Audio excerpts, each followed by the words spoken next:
parent shouldn't have to bury their own child. He was our only son, and have to bury him. It was terrible. And in this crash, Your Honor. Good morning, Your Honor. Ashley Lonnie for the people. Hey, good morning, Your Honor. Dan Guerin on behalf of Seth Highmore. Seth, can you state your name to the judge, please? Seth Highmore. Go ahead, Your Honor, we are here for a sentencing. I'll start first with there are no factual corrections of the information. The courtroom opens with a heartbreaking case involving a deadly car accident that took the life of a young man named Jeremy. Everyone inside the courtroom can feel the heavy emotion before anyone even speaks. The victim's family sits quietly, preparing to relive the worst moment of their lives. The judge carefully explains the process as both attorneys introduce themselves. It quickly becomes clear this is not just another routine hearing. It's a deeply emotional sentencing where two families have already suffered enormously. The atmosphere grows tense as the court prepares to hear victim impact statements. Everyone knows the next few moments will be difficult. The judge gives the family time and space, showing compassion from the very beginning. I understand there's victim statements. Would you like to hear those first? Yes. Certainly. We'll have a counsel table if that's okay. Yes. All right. Your Honor, I believe we'll have 3 statements this morning. That's fine. All right. First will be victim's mother. How you doing, Your Honor? I'm doing well. Good morning to you. Can you state your name for me, please? I'm Gina Cornett, Jeremy's mother. All right. I'm Earl Cornett, father. All right. Very good. All right. Go ahead, ma'am. Your Honor, it's been 2 years on Friday. Let me just stop you for a moment, okay? Do me a favor. Just make sure to take a deep breath. Take whatever time you need. I'm here all day, so you just... Okay. I want... Jeremy's mother steps forward and immediately struggles to hold back tears. She explains that nearly 2 years have passed since her son died, but the pain still feels as fresh as the day it happened. She describes the emptiness left behind during holidays, birthdays, and family gatherings. The loss has devastated not only her and her husband, but also Jeremy's children, who now grow up without their father. She explains that her granddaughter needed counseling and psychiatric care because of the trauma. Despite her heartbreak, she speaks with incredible calmness and dignity. Her words leave the courtroom completely silent. Even the judge appears emotionally affected as she continues sharing the emotional destruction caused by the crash. you to tell me what you want to tell me. So, Okay. all right. So don't try to rush through or anything. Go ahead. Well, like I was saying, Friday would be 2 years that our son was killed in a horrific car accident. And you can't even imagine the loss that has happened to us and our family, the void that has been put in our lives. We don't have our son with his kids to visit us every weekend. We miss him on the holidays, especially Easter. As emotional as her statement is, the most surprising moment comes when Jeremy's mother says she forgives the defendant. She tells the court she does not hate him and prays for him despite everything that happened. However, she also believes he should spend some time in jail so he can truly understand the consequences of his actions. She explains that one careless moment permanently destroyed an entire family. Holding a photo of her son, she wants everyone in the courtroom to remember the happy young man whose life was suddenly taken away. Her combination of forgiveness and accountability leaves a massive impact on everyone listening. The courtroom becomes emotional as her grace and compassion stand out in such a painful situation. The judge carefully listens to every word she says. Thanksgiving and Christmas, there's such a void. What has happened has impacted not only us, but our grandchildren. Jeremy's daughter, Aubrey, she's had to have counseling because of the horrific feelings that she's had to feel losing her dad. And Dominic kind of suppressed right now. And she has seen a psychiatrist, Aubrey has. And I like to say to Seth Highminer that he has to carry his cross for what has happened. I don't hate him. I forgive him. I forgive that I can't even. Jeremy's father then addresses the court and explains a terrifying moment police officers knocked on his door late at night. He says the news was so shocking that his mind could barely process what the officers were telling him. Even after they left, he turned to his wife asking what had just happened because it still did not feel real. He reveals that he has been suffering from anxiety ever since and has needed medication to cope with the trauma. He painfully explains that no parent should ever have to bury their own child, especially their only son. The grief has completely changed their lives forever. His voice shakes as he recalls the emotional nightmare his family has endured for 2 years. The courtroom grows heavier with every sentence. I can imagine. But I just forgive him, and I just hope that down deep in his heart he realizes the impact that he's done to this family.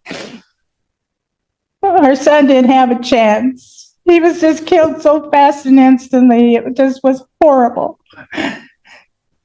And here's a picture of our son, Lord, Your Honor. My eyes were better, but I would like everyone to see his face. He's a happy-go-lucky kid.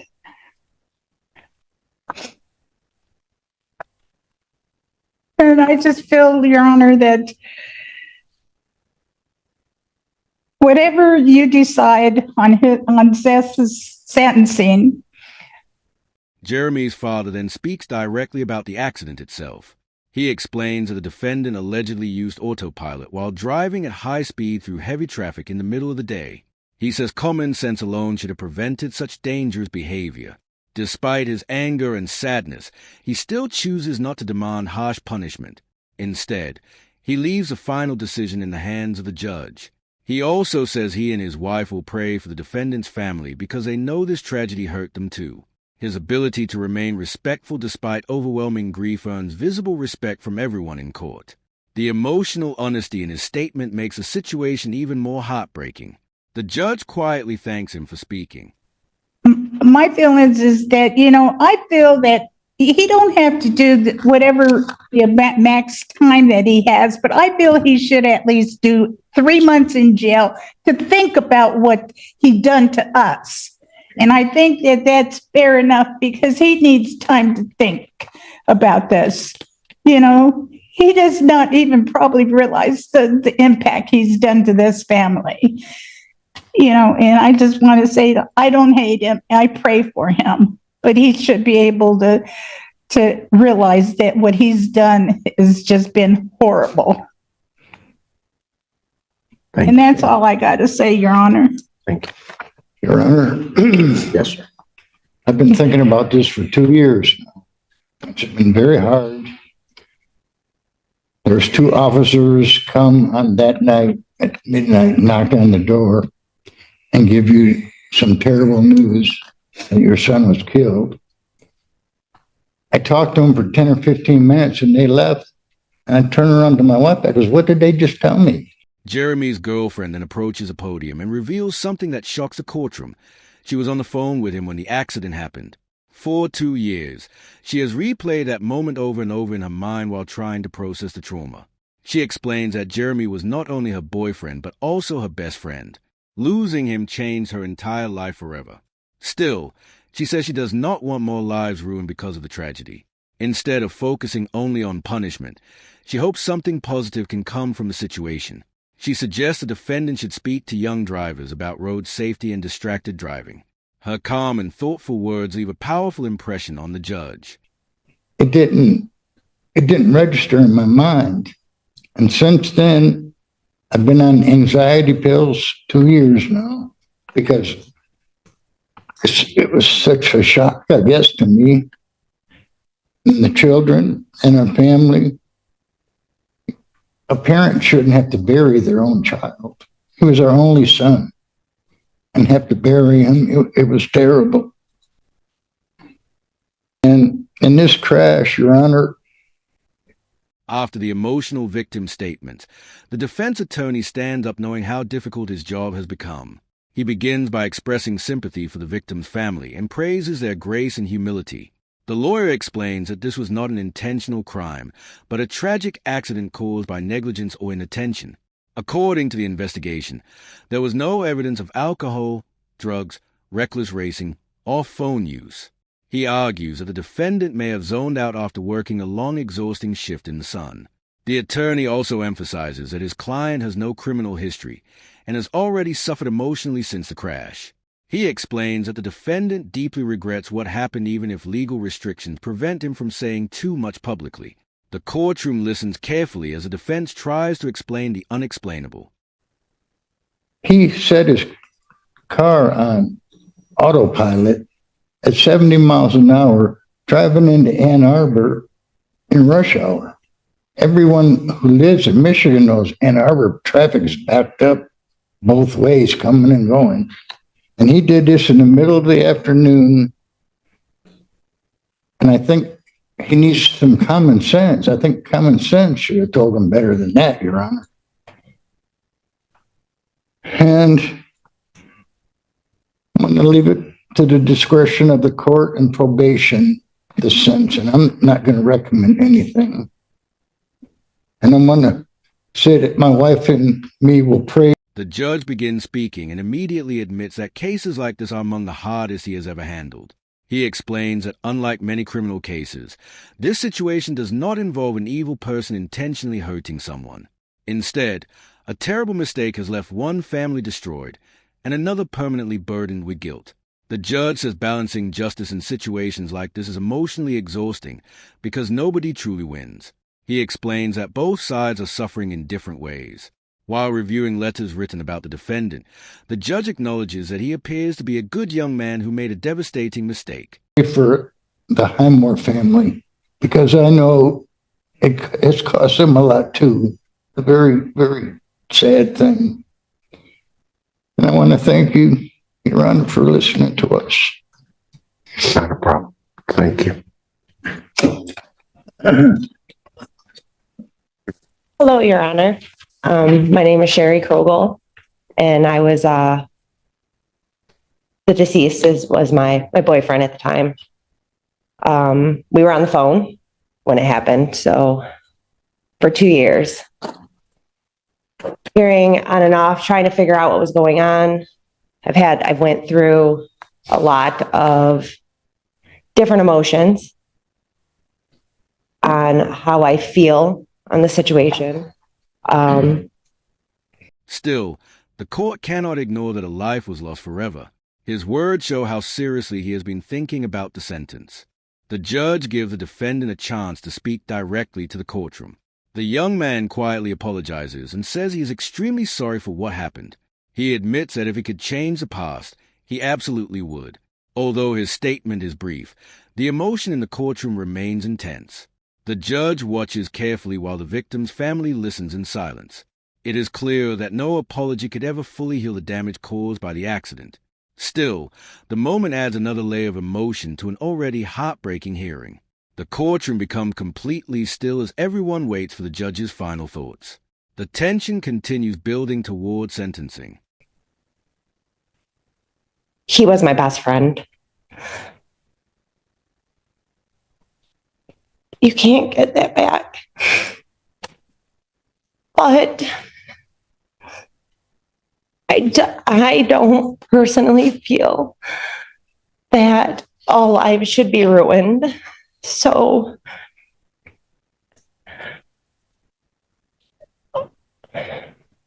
for me, what I think would be more beneficial, and I don't know if it would even be able to be a consideration, is that he was to have to take time out of his life to go to like a driver's ed or a school and talk about, just 1 second of not paying attention. Because if it could change one person's life for the better, that's what I think. I don't think more lives need to be ruined over an accident. That's it. Thank you. The judge then delivers one of the most emotional moments of the hearing. He explains that while thinking about the case the night before, he received a simple text message from his own son. Suddenly, he realized the victim's parents would never receive another text or phone call from their child again. That realization deeply affected him emotionally. He admits he cannot truly imagine the pain of losing a child because parents are never supposed to bury their children. The judge says tragedies like this force families to question life itself. His deeply personal reflection creates complete silence inside the courtroom. Even the attorneys appear emotionally moved by his honesty. The moment transforms a hearing from legal proceedings into something painfully human.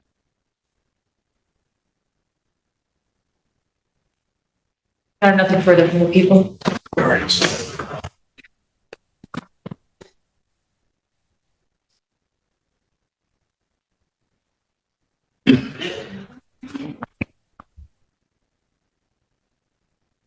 May I proceed, Your Honor? Yes, you may. Your Honor, I say without any hesitation that, the two most difficult tasks and I think most defense attorneys face are, one, standing up after a victim statement that was especially one with such grace, humility, and emotion that those poor people had to go through. And I certainly extend my sympathies to them on behalf of Mr. Highmore. And secondly, is to try to make sense of these types of cases, these types of charges, which I think we all agree in the system are the most emotional. The judge specifically praises Jeremy's mother for showing extraordinary forgiveness. He openly admits that he does not know if he personally could forgive someone responsible for his own child's death. He calls a statement an incredible act of grace and strength. He also praises Jeremy's girlfriend for trying to turn the tragedy into something meaningful that could help others. The judge thanks all three family members for speaking honestly and courageously in court. He says their words will stay with him long after the hearing ends. According to the judge, many victim statements are filled with anger, but this family showed compassion even during unimaginable pain. Their dignity clearly leaves a permanent impression on him. The courtroom grows emotional once again. Most difficult cases to sort out because they are the only, if not the only, one of the only offenses that bring accidental and negligent conduct into a criminal courtroom like today. But we're ready to deal with that. And I want to start with some cold and sterile requests, Your Honor. One, I think I mentioned, Your Honor, in chambers, I would ask Your Honor to either order restitution today with the condition that may be revisited if, in fact, that was contemplated in the civil lawsuit that was settled, or to reserve restitution for a short amount of time while I talk to the insurance attorney.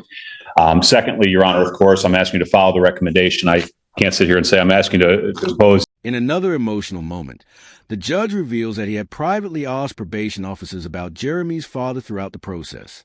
As a father himself, he says he often wondered how the grieving parent was coping with the loss. He explains that hearing about the father's emotional ups and downs felt completely understandable. The judge wants a family to know they were never ignored during the long legal process. He says he sincerely wishes peace for everyone affected by the tragedy. This personal admission shows how deeply the case impacted even the court itself. The victim's family quietly listens as the judge speaks with visible emotion. The atmosphere in the courtroom becomes overwhelming. Jail time on my client, that would be difficult for me to say, but I do think that Ms. Polera understands her role very well and made a very good recommendation here. And if Your Honor believes that jail time is appropriate, my client is ready to go in today, of course. Your Honor, I will say this. As we look at the conduct here, I think that the victims are probably searching for an answer as to what happened. I would be too, if my loved one was killed or injured, and I don't think we're ever going to be able to offer that. Mr. Highmore doesn't have much of a memory. The police investigation didn't show that he was doing anything by way of reckless conduct, drinking, using drugs, using his phone. They checked all of those things. I think this was a situation in which Mr. Highmore simply either zoned out, didn't pay attention, and possibly we've learned a little bit about his medical condition since. He had worked a 14-hour shift in the sun, dehydrated, and certainly his actions have resulted in the death of this poor young man.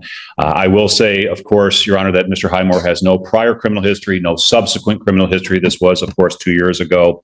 I think Ms. Pilar noted that my client has shown remorse. He can't say a lot, unfortunately, because of potential civil liability. But I think his emotion, his family, all of whom are here, have written letters to say what a good young man this was and is, and I think will be affected the rest of his life. He's lost his privileges to drive. He's convicted, doesn't pale in any way in comparison to what the victims have gone through here. But I think after nearly half an hour of emotional testimony and reflection, the judge finally announces a sentence. The defendant receives 2 years of probation along with fines, court costs, and thousands of dollars in restitution to the victim's family. He is also ordered to complete a driver improvement course and is banned from driving during probation. The judge further orders strict conditions, including no alcohol or illegal substances. Community service is added as part of the punishment as well. However, the biggest question still remains whether the defendant will serve jail time. The courtroom becomes tense as everyone waits for the final decision. The judge pauses before continuing. That the impact on him has been profound. I think that the victim's mother, her desire for him to be impacted, I think will come true and has come true, and that he has been greatly impacted. So, Your Honor, I am ultimately asking you to follow the recommendation with those modifications.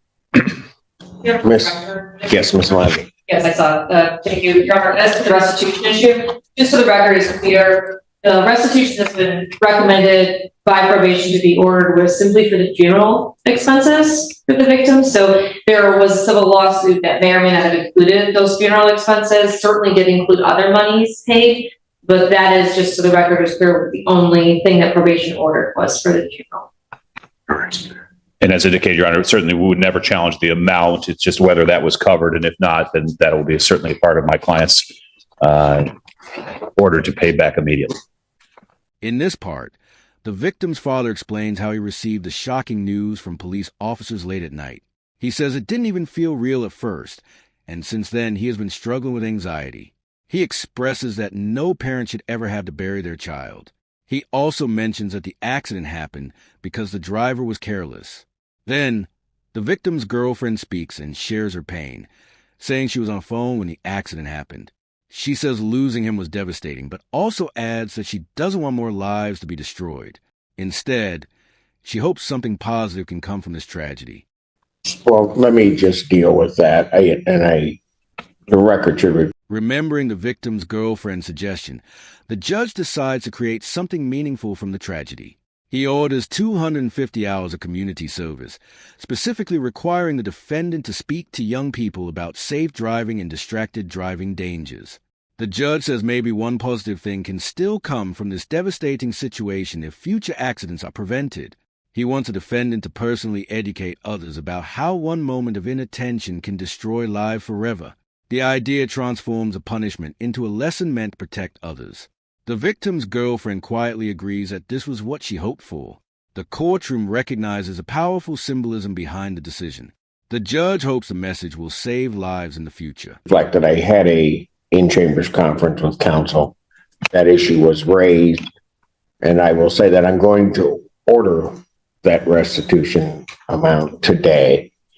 If it was covered either by an insurance or through some lawsuit, then one of two things then would happen if that was indeed paid, well, specifically directed toward those expenses. And so I want to be clear on that. If out of the settlement, the family used some of those funds to bury their child, that doesn't count in my book. It would have to be something that would have specifically been directed toward those expenses. If that was paid, then one of two things would happen to the amount paid by the defendant. Either it would go back to the defendant or would go to the insurance company, which paid the funds to the family. So, Understood, Your Honor. Thank you. Finally, the judge explains that he struggled deeply with whether jail time was necessary. At first, he was unsure if any incarceration should happen at all. But after hearing the victim's mother speak, he changes his mind. He says she was right. The defendant needs time to truly reflect on the consequences of his actions. The judge sentences him to 90 days in jail, explaining that those days should be spent thinking about the family forever changed by his inattention. He reminds the defendant that one careless moment destroyed countless lives, including his own family's peace. As deputies prepare to take the defendant into custody, the courtroom remains heavy with emotion. The hearing ends with a powerful message about responsibility, forgiveness, grief, and the lasting consequences of a single tragic mistake.